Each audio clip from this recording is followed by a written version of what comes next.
এই তো পাস করে নাম্বারটা পেয়ে গেছি, আর চিন্তা কিসের? আর চিন্তা নাই কোনো। ও এখন পড়াশোনা করলে করতে হবে, নাহলে পালাবো দিল্লিতে, আর কিছু করবো না।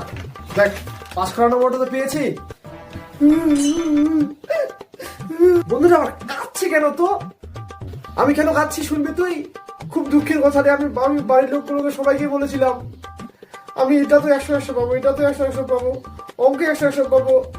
কত নাম্বার পেয়েছিস? আমি অঙ্কে 98 পেয়েছি, 2 নাম্বার কম।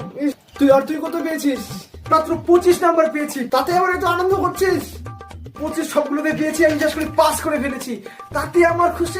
তুই 98 পেয়েছিস, মাত্র 2 নাম্বার কমের জন্য এত তুই কান্না করছিস। কি বলবো তোদেরকে আর রে, আমরা পাস করতেই আমাদের খুব বড় জুলুম হয়ে যায়, আর তোদের এত নাম্বার পেয়েছিস তবু 2 নাম্বারের জন্য কাঁদতেছিস। কি বলবো তোদের আর, এই বলার কিছু নাই আর। থাক, তোর কান্না